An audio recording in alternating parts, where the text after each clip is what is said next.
Hello. Wow. Well, hello everyone. My name is Cyrus. Uh, Thank you, T. Wells, for giving, and everybody else here for giving me the opportunity to speak today. Um, I'm here to tell you a little, to wander through, I guess, uh, the path I've been on over the past year or so, to tell you about the EdenDAO. And it's something that I've brought to this group once or twice before, but I'm gonna go ahead and share my screen with y'all. Figure out how to share my screen.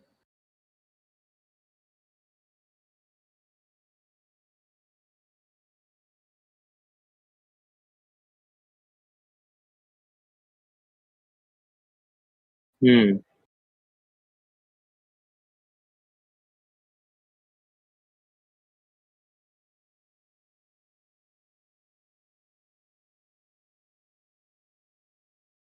Yeah. What's the best place to? Okay, I'll just send it to you. I'll send you both of them. Um. Well, sweet. Okay. So let's put up this doc first, and then I'm also gonna send a GitHub link. We'll go switch to that. Um, and then yeah. Uh, oh, perfect. Okay, great. And what's the link to the YouTube so that I can follow along there?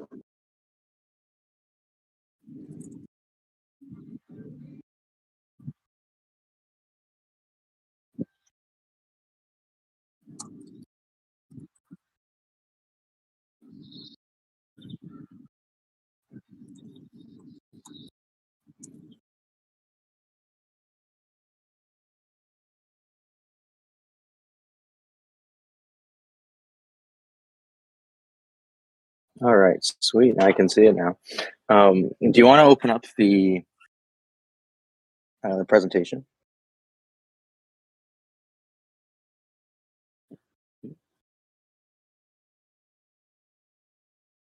Hmm. Yeah. So I first got into crypto back around 20, maybe 15. Briefly, I was in high school. I bought like two Bitcoins. I sold them a couple months later to get some books, and didn't really think much of it until I had some savings. I started playing with some money in the market in 2017. Felt, that stress that people do when they're trading all the time, the checking Binance when you wake up or before you fall asleep. Um, and that's when around once everything crashed a little bit in 2018, I left. I left until let's say like 21, early 2021, and I started looking at crypto back again as a builder this time rather than a trader, figuring that I could build more valuable things. See, I've been a programmer for like 10, 11 years now. In 2016, I was a lead dev and an interim CTO at like a Web2 B2B SaaS company. In 2018, started studying systems design engineering at the University of Waterloo. That's where Vitalik went. And while I was there, I did some internships. Was one of the more qualified interns who would sometimes like teach the other devs what to do because of my experience. And then I tried my hand at some startups, the most successful of which was Wombo.ai. What it did is it took a picture of your face and it lip synced it to music. Um, it went viral back in 2021. It got a bunch of downloads. And after that, it working on a joke app was not um, what I wanted to dedicate a chapter of my life doing, which is why I started looking at other ways to make an impact. And At the time, I was living in a founder house. So one of my housemates, she suggested I look into carbon dioxide removal. The other had a mental health chatbot startup and did some work for the chatbot startup, but really fell down the carbon dioxide removal rabbit hole and thinking about how, um, like, we as as the humans, we captured maybe like 40,000 tons of CO2 from the atmosphere durably, permanently back in 2021. And we emitted like 40 billion tons, and thinking about how like this is um, such an important field, such an important part of the economy that needs to grow. And I was thinking about what in crypto could support that. And this was like earlier on, 2021, before Climate DAO, before all of that happened. So, Wells, could I ask you to go to the next slide? Scroll down. Yeah, we'll do that. And so since 2022, I've been asking myself how we might create an inflection point in humanity's climate journey. And then next slide, this has sparked what we like to call a movement called the EdenDAO. Well, let's go 2 slides ahead, will you? I'm just gonna wait for that to update so that people, yeah, one more, go to the one with the white slide and the numbers. And then the one after this, yeah, and then one more. All right, yeah, one more. Scroll down to one more, right after the spark the movement called Eden. There we go. Yeah. So we participated in Gitcoin round 12 and a little bit of 13. We've got a lot of support from the community. It was around this time that I was actually working at Syndicate Protocol. I co-architected their protocol for launch, their like investment club protocol. And just the support for EdenDAO blew me away and inspired me to focus on it full time and also go on a leave of absence from school. So next slide. Now let's go to the Epic Angels slide right after this one.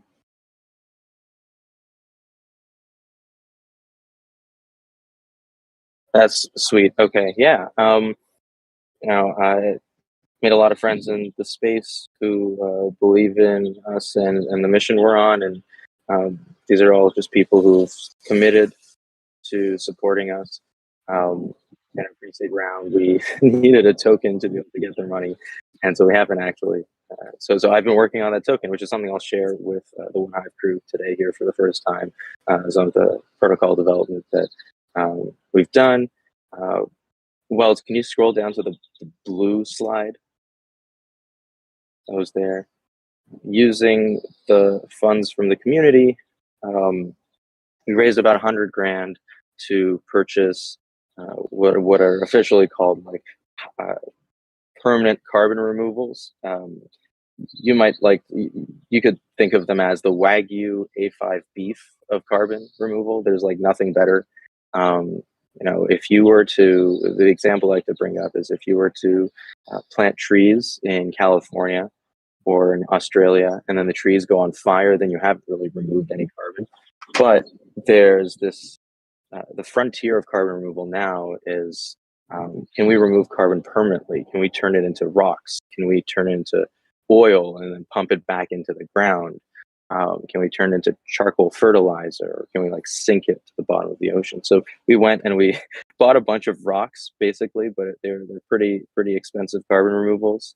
Because they're actually legit. You look at like BCT, and it's like $4 or $5. Most of them represent energy offsets. It's kind of like, there's like a solar plant, and so we minted these tokens saying, yeah, it's a solar plant. It's not a coal plant. But we didn't really actually go and remove any carbon from the atmosphere. The ones we bought, the Wagyu A5 beef. Remove carbon from the atmosphere, actually do that. And so Wells, can we go 2 slides down to the one with Jerome Powell? Sweet.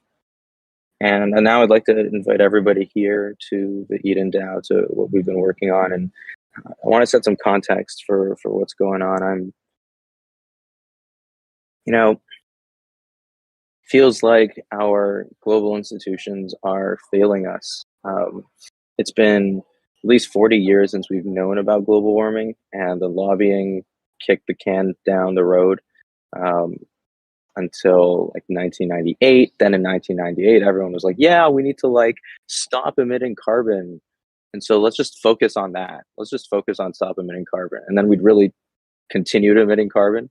You're on the right slide with the Jerome Powell one. Then we really continued emitting carbon, and only like 5 years ago did humanity really think about how do we like remove carbon from the atmosphere permanently. And so it's to the point where we only removed like 40,000 tons of carbon permanently back in 2021. So it's really sad. Now, Wells, let's go to the next slide. One of the fundamental like challenges with this is that we currently rely on a stick to get corporations to pay an out-of-pocket cost to remove carbon. And I like to frame this as taxes. Everybody who can afford to will try and figure out a way to pay less in taxes.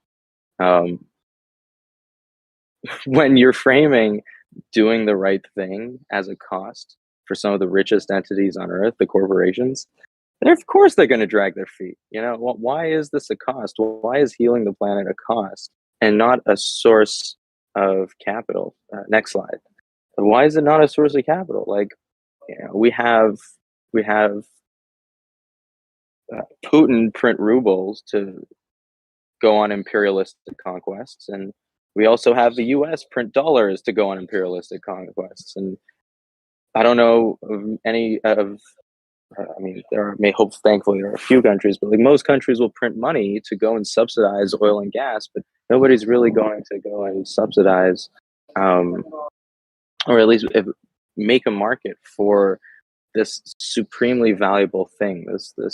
We're really, humanity, I like to think, has racked up a big credit card debt against the biosphere.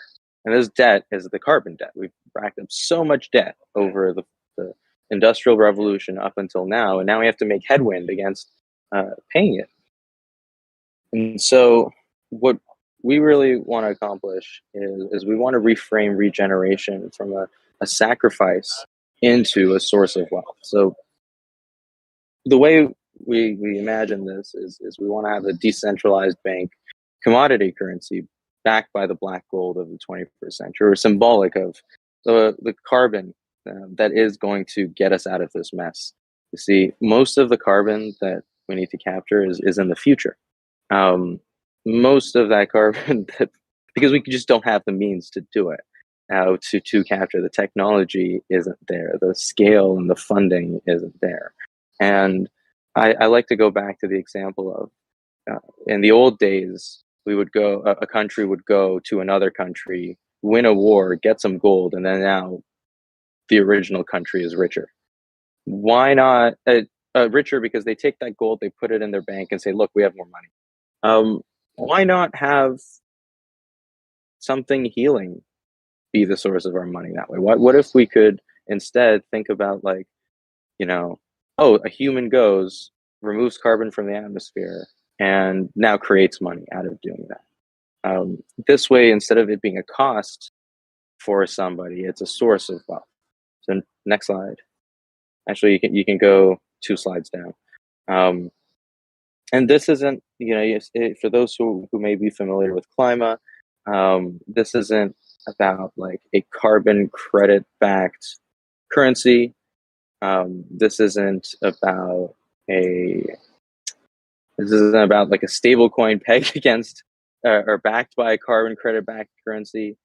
I've heard some I've heard some people call like Climate DAO a Kinder surprise because you open up and you don't know what you're going to get. This is a reframing of what value means.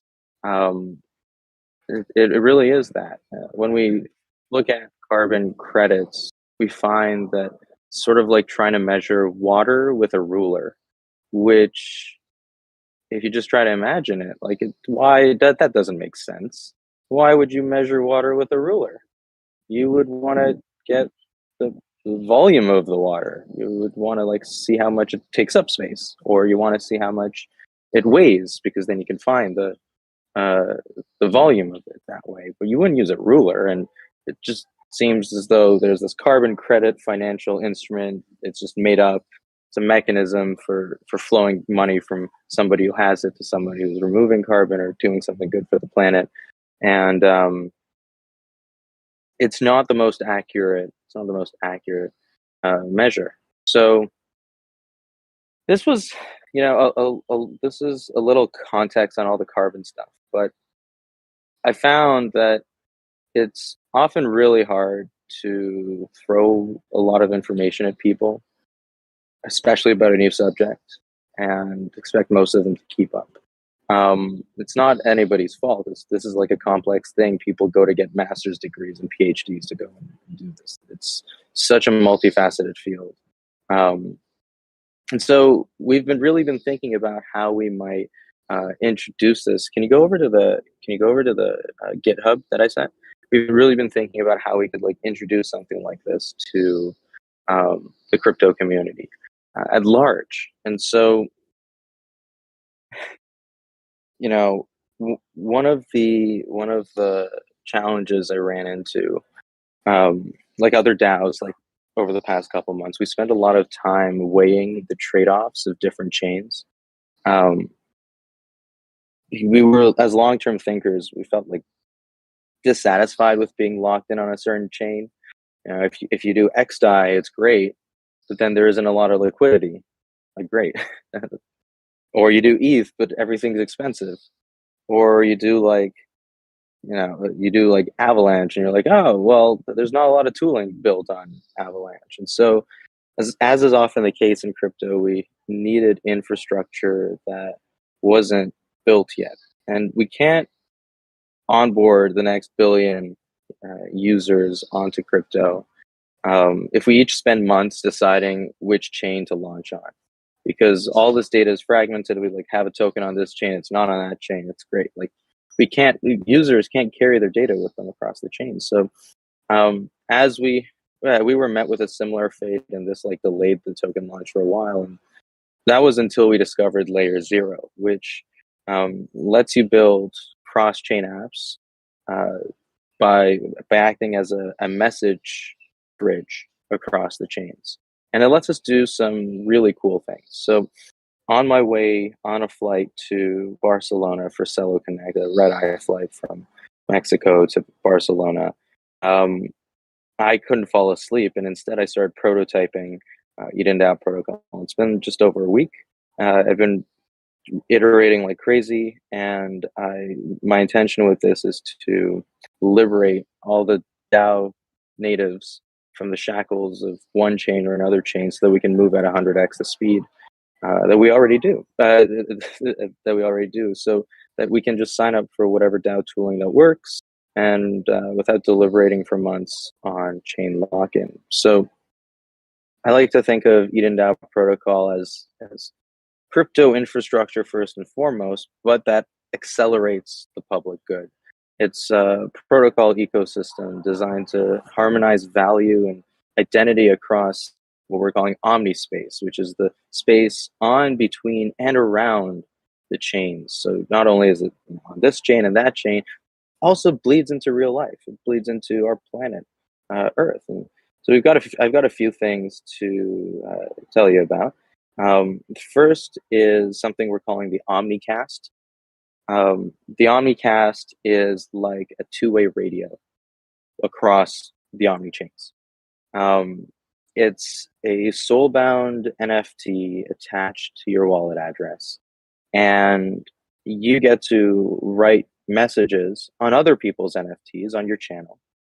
and other people get to write messages on your NFT on your channel, on their channels. Um, and you get to send these messages across the chains. So like one of the really cool things we can do with this is we can sync a token URI across 8 chains. For those of you just new to layer 0, they have support on like Ethereum, Arbitrum, Optimism, Binance Smart Chain, Gnosis Chain, Avalanche, launch on Celo soon. And I think there's one more. So they let you send messages across all these different chains. And our Omnicast lets you carry your profile picture, your NFT token URI, essentially, with you across all the different chains. This way, if you have if you have this like public goods bot that you really like, you want to carry it with you across the chains, go for it. You have a Bored Ape. I don't have one, but if you do, great. And you can now take that with you across the chains and be identified as the Bored Ape. It's kind of like a passport. But the Omnicast is more powerful than that because it actually lets you send messages to arbitrary users and write it on some or send it to their Omnicast, essentially. And then there's also some reserved channels for the Omnicast. It's kind of like a two-way radio, right? There's some reserved channels. I set it up so that you can reserve ENS-like names. So everything's going to be namespace to .eden.dao. You could register like onehive.eden.dao and then always refer to your channel as onehive instead of some arbitrary hexadecimal address. And so this Omnicast is this cross-chain identity data layer so that somebody can come and say, oh, I really like tooling on this chain. Great, I'm going to go sign up, and when I need to, I can always send data across the chains through this Omnicast and sync things over if I need to. And then the other thing is the EdenDAO note. The EdenDAO note is a ERC20 token. It's also bridgeable across the chain. So, thanks to layer 0, you can burn it on one side to mint it on the other to a specific address. And this really lets us no longer worry about like, oh, we launched our token on this chain and it just stuck there. And then we have to go through all this work to bridge it over. Either the user does it or the receiver does it or the DAO does it, but now we can move this token across the chains at will. And we like to think that like a picture is worth 1,000 words, future harmonious with our natural cycles is priceless. And like a picture is worth 1,000 words, an ETH is worth 1,000 notes. We're still thinking about how we might use this EdenDAO note token, this omni-chain fungible token. We intend to use it for our purposes, and we infuse our optimism for the future into this node. It can mean anything we imagine it to mean. So one very nice thing to imagine this node as being is like it is the planting of a tree so that the future generations can have shade, or it is a note for human for hope. It's a note of hope. That's another one. And the climate nerds in us really want to believe that this note represents a mass of CO2 removed for some period of time. So the note right now is more of a token. It's more of a DAO token. This repo is open. I just opened it before this call. We haven't deployed any of the contracts yet, and this is probably what we're going to end up launching with. So if anybody is curious about how you do omni-chain tokens and omni-chain data writing, I would recommend that you take a gander through this or hit me up with any questions. They do. That's up to them. But we're really excited for what people could build on the Omnicast, what omni-chain experiences they could do. If you have any ideas, hit us up. this EdenDAO note token as well. We're thinking about it. I think what would be really nice is if it were like the liquidity bridge between the chains and Celo, which Celo is attracting all the different refi projects to launch on them. But Celo notoriously doesn't have a lot of liquidity. And so here is like a token that just bypasses the liquidity, burn on one side, mint on the other. So there's that too. And I want to stop here and check in with the audience to see how they're doing and whether there's anything they want to double tap on to learn more about, for me to speak more to.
Yeah, that's a really good question. So it's going to require a little bit of imagination. You know, the sort of mental models of what worked in the past can inspire us for what can work in the future, but they don't always map one to one. So whereas in the past, you might go and take that gold and then put it in your vault and say, hey, I have the gold.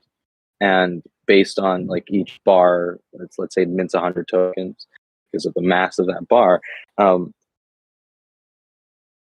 When it comes to carbon removal, it's not it's not a totally accurate statement to make, because it's not like we go and we got a piece of carbon and then we stuck it into a vault. Rather, the black gold represents carbon that has been reliably removed from the carbon cycle for a certain amount of time.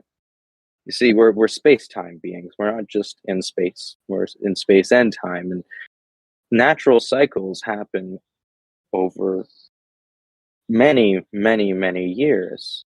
Just like the seasons change, so does carbon, right? If you have carbon in a tree, or if you have a tree, it starts gathering carbon. And it takes carbon from the atmosphere and it adds it to the tree. And then if you have the tree die and rot, well, some of it will go back into the soil, and then some of it might go back up into the atmosphere. And so, as with many things in life, carbon is always changing, and that's one of the principal inaccuracies when it comes to using nature-based sources to capture carbon. It's very hard to measure how much you've captured, and it's very hard to measure how long you've captured it for. At the frontier of carbon removal, there is a niche, and I highlighted this earlier. It's like, hey, let's go and turn carbon into rocks. Well, when you turn carbon into rocks, the rocks aren't going anywhere. They're not in your vault. They're somewhere in the Netherlands. But there's carbon, and there's carbon that we got from the atmosphere. And when somebody buys a carbon removal credit, what they're doing is they're paying someone else for the service of removing carbon.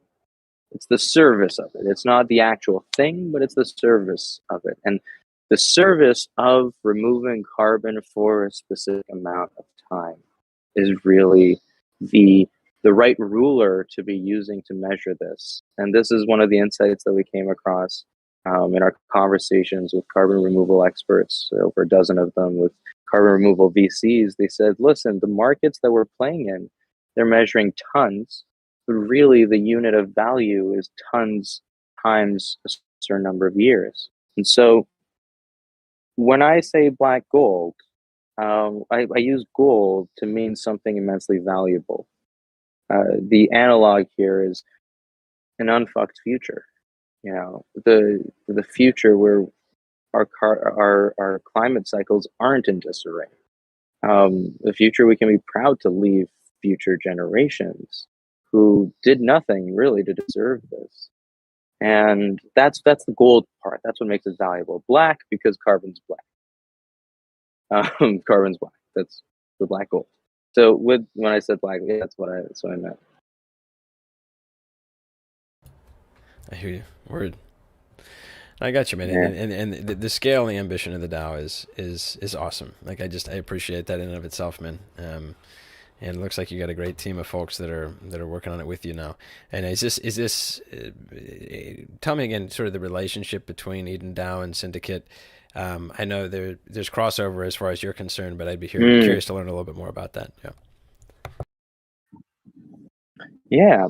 So Syndicate was my previous employer. I went to Syndicate because EdenDAO started off as the idea of like, oh, hey, look, there's a lot of money in crypto. Can we go and do like VC style investing into carbon removal because that's important? And I realized the tools weren't there for that. So I looked around and I saw, hey, that looks like Syndicate's building something. Let me reach out to them. And I started, and then I ended up building the tooling that I wanted myself. I wanted to launch a token just to get capital to go and buy stuff. You know, that's what I built at Syndicate, so that once I left Syndicate, we had that tooling available. We had this thing called the Dream Syndicate, where community members can come and help us buy carbon removal tons, and we're going to custody it on their behalf, and then reward them with Eden tokens. One Eden token representing 1 year of carbon removal for 1 ton. So that's the relationship, really. The Dream Syndicate is a usage of Syndicate protocol, which is the protocol I wanted to have, which I built at Syndicate. But otherwise, there isn't a particular relationship. It's as if one hive went and used Syndicate protocol to fundraise or something. It's the same relationship here, save for I work there.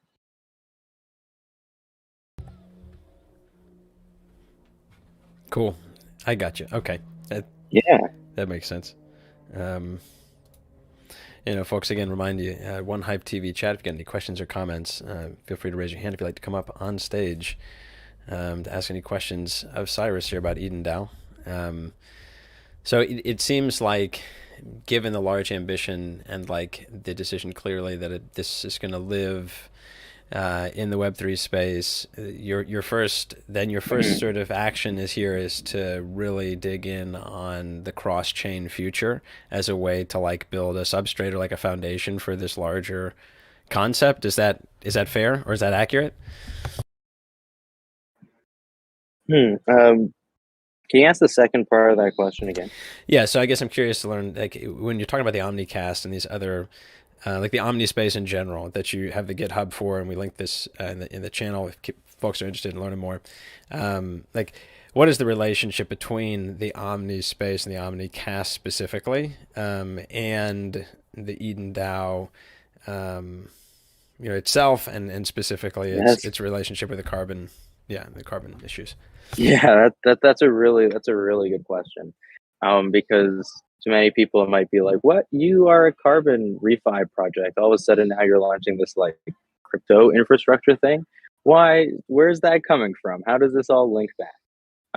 That's a really good question. So what we found is that the more we told people about the carbon side, the more there was to learn, and the more room there was for skepticism to appear, to ask questions of like, oh, what about this part? Oh, what about that part? And this sort of skepticism isn't there when you go and you mint your NFT and it's got 1,000 tokens associated with it. You just go and you mint your NFT. So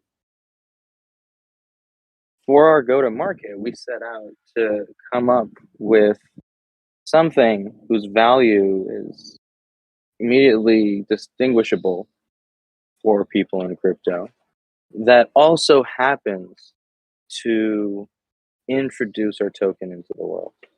So one of the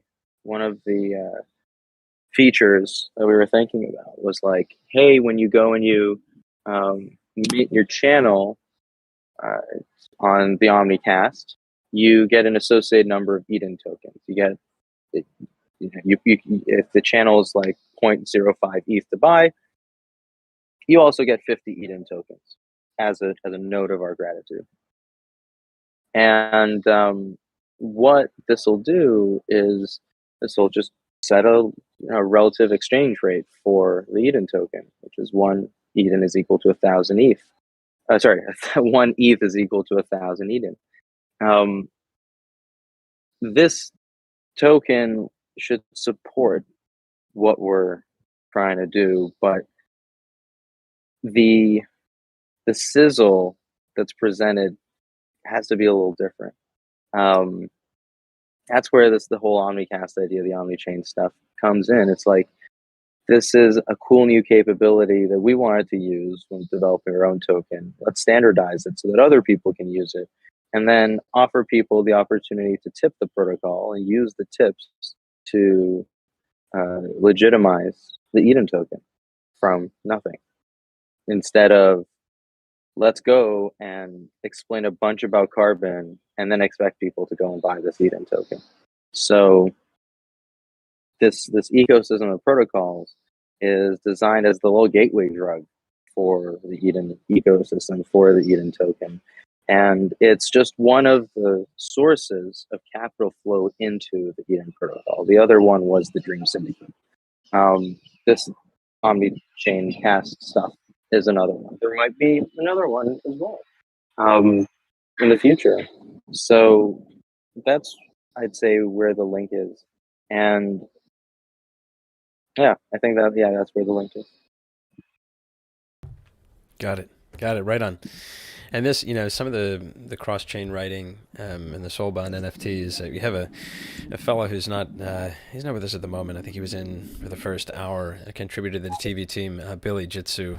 Perhaps you've crossed paths with him. He's done some soulbound NFT work on that. He's a dev with great communication skills. We love this guy. He's a real cool guy. He does a show with us on Tuesdays, and he provides that great dev perspective on all sorts of stuff. And he's done soulbound NFTs. In fact, he's the first guy who I ever heard that out of his mouth. A couple months back, maybe it was ETH Denver. Oh, really? And I don't think I was. Yeah, obviously. Anyway, so he's got some great insights on that just reminded me. I wanted to say, I don't think he is with us, but if he were, I'd try to get him up on stage. He's always keen to ask good dev-oriented questions on that stuff. But I love the concept itself, and then the writability reminded me of, and I'm not a dev, and I don't know the technicals, but it reminded me of Lens Protocol, and I don't know how much you're familiar with it, and I'm not familiar with it, again, at a technical level, but this sort of social ID layer that's cross-chain is super interesting.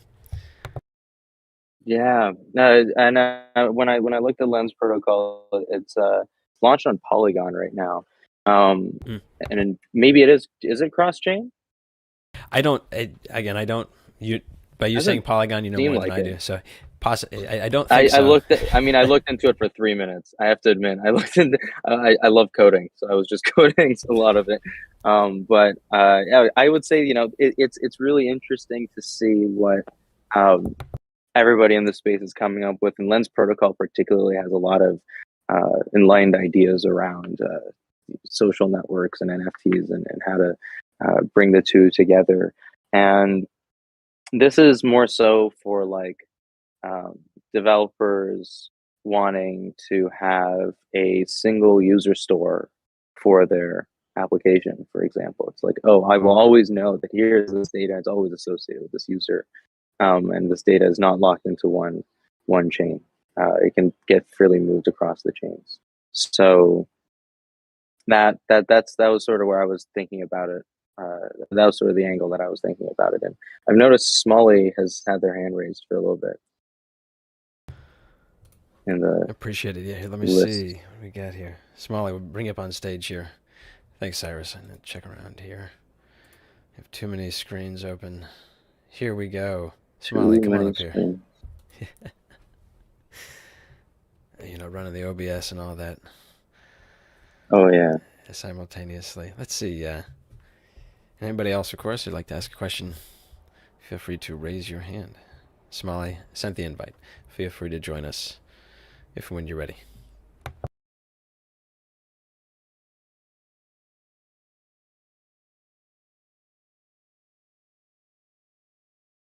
What's up, Smiley?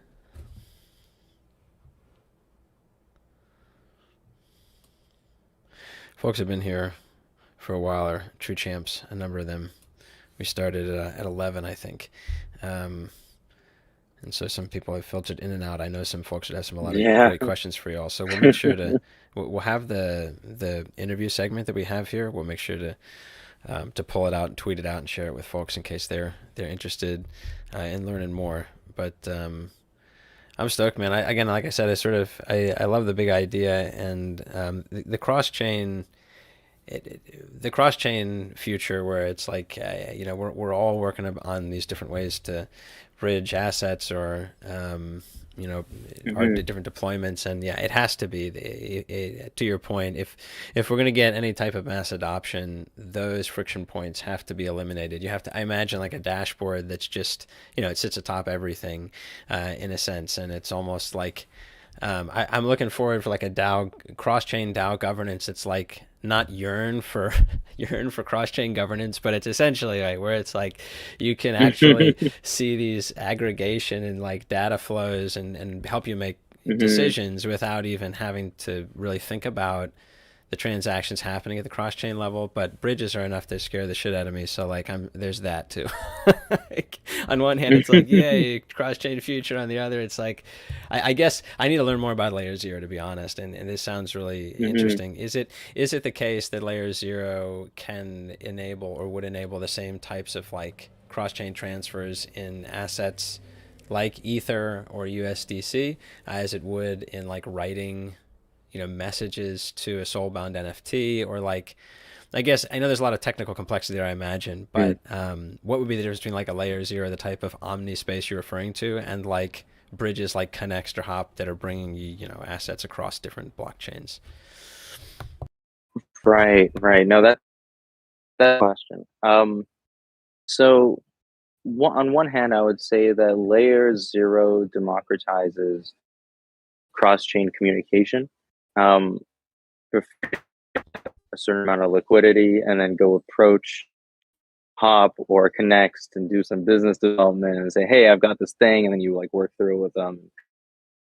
Okay, well, we'll like have some liquidity for you.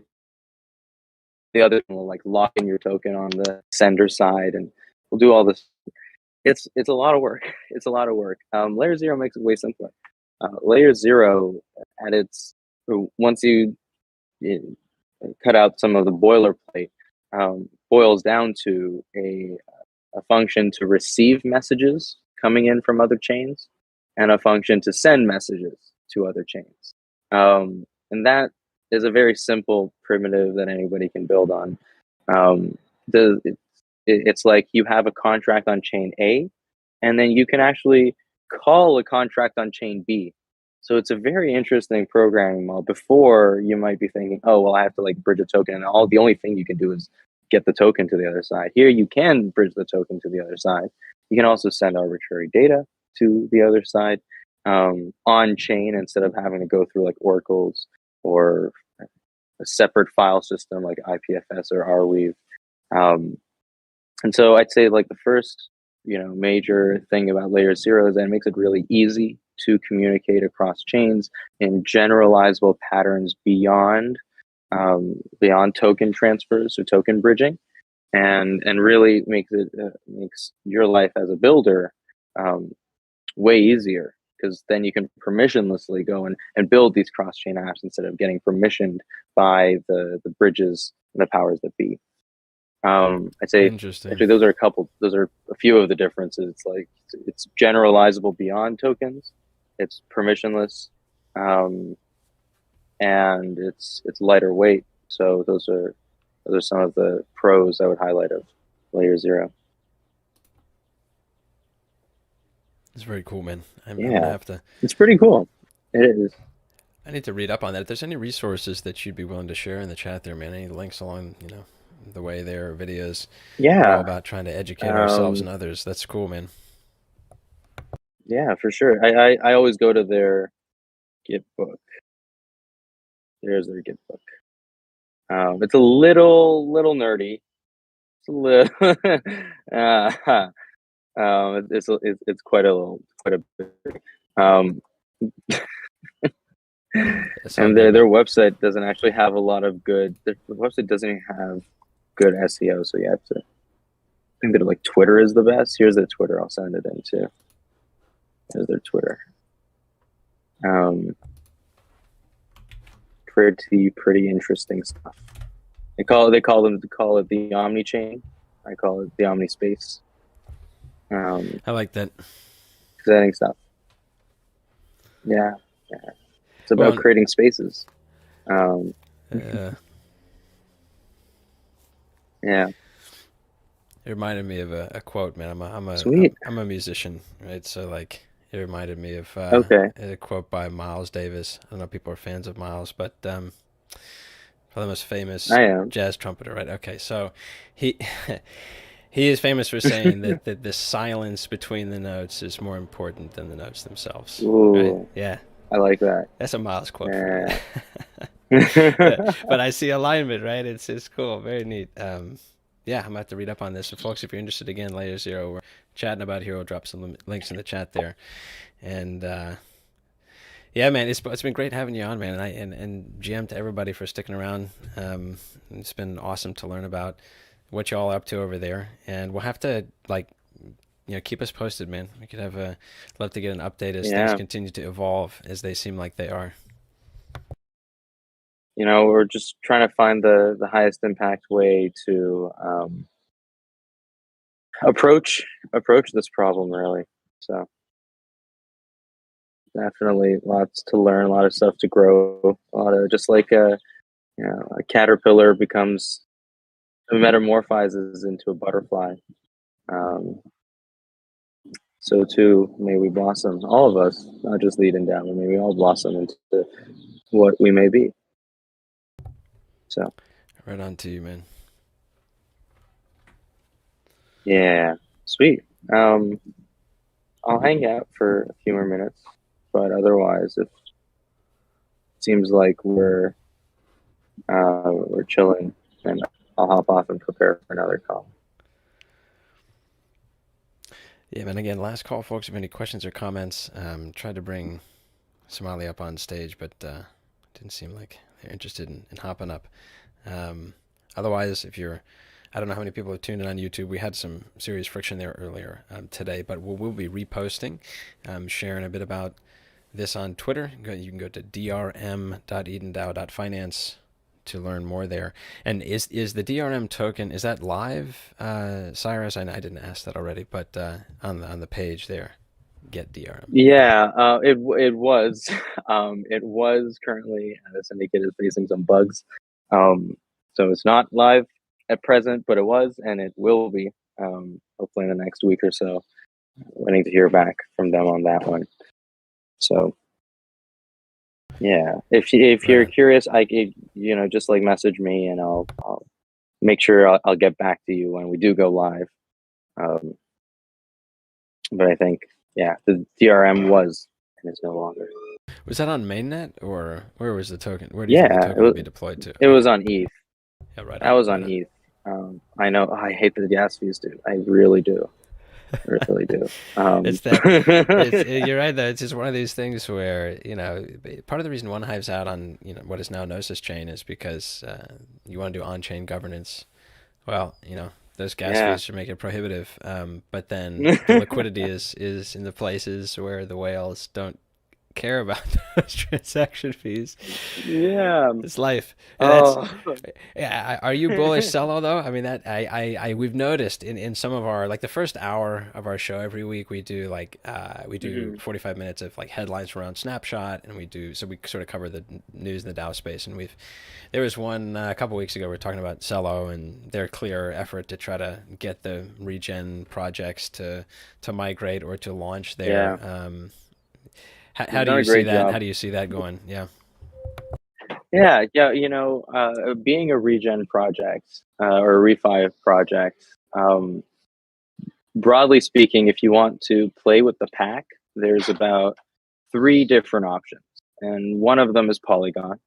That's where the current pack is. The other is Regen Network, which is on the Cosmos chain. So go and learn Go and go and build every tooling you need from scratch there instead of have all the EVM tooling you like. And then lately, Cello has been positioning itself as trying to be the home for this. And one of the ways that they're supporting the space is by becoming a source of demand for our uh, tokenized natural capital asset. They have a $400 million reserve, I think, that they have earmarked for the to be used to purchase these kinds of assets. Not all of it is up for grabs, but they're like, hey, we'll be your first customer, which is great. Honestly, it's amazing because when you go to talk to Polygon Studios, so like, are you a gaming company? And then you say no, and then they're like, cool, whatever. Uh, that's not what they say, but basically, if you're trying to attract flies, you got to be like honey. And as one hive, you should know that. And then, Yeah. with Cello, they're like, I wanna attract the refi folks, and so let me like be nice to them and give them grants. Yeah. Well, it's funny because we got some folks that were saying that another chain that seemed potentially keen to do something similar as far as liquidity incentives and all that was Harmony. And so, yeah, it's interesting. Some of these L1s that are a little bit older, in fact, I guess, that have been around for a little while, they're sort of trying to, they see this as an opportunity, which, yeah, of course makes me bullish, but I'm already biased. So we all are, right?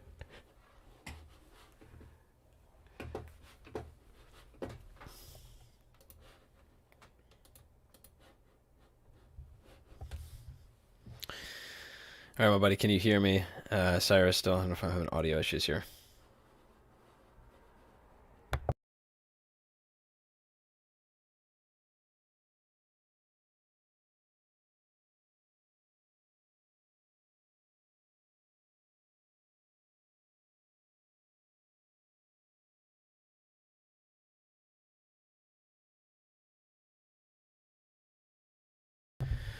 All right, everybody. Cyrus, if you can hear me, man, just ping me here if you cannot. I'm not sure if this sound is coming through. I can see it reading on OBS, so um, I'm not sure if we have some connectivity issues here. But again, everybody, I'm going to repeat one more time the POAP code and GM to everybody who is still chilling with us here.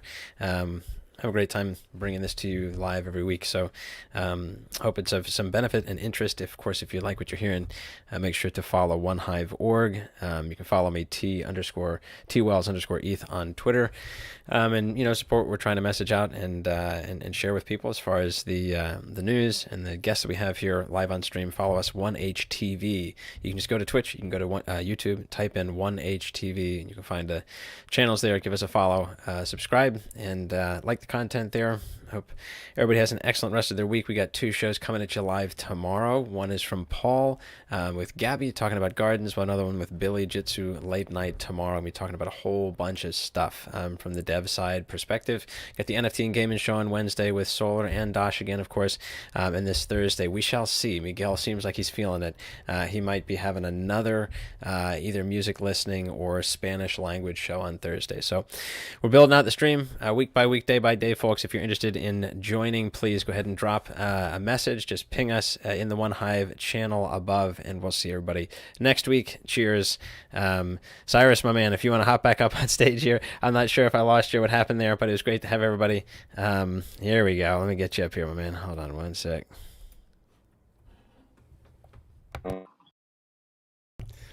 Yeah, Hey, my computer went to sleep. I was I was giving a TED talk. So thanks everyone for Hey, giving a little happens. TED talk today. Right.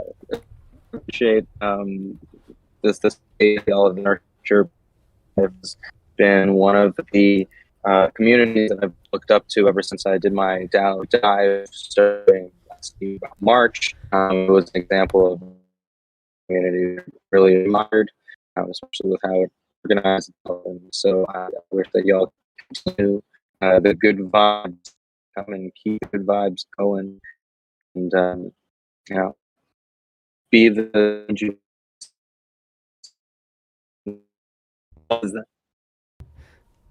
Hell yeah, man. I agree.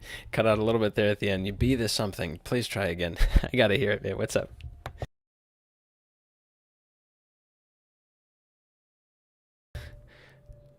All right, right on, everybody. Cyrus, I appreciate you, man. Thank you so much for joining. change in the world. Amen, sir. Thank you so much for having me. Thanks, everybody. GM, take care, and we'll see you next stream.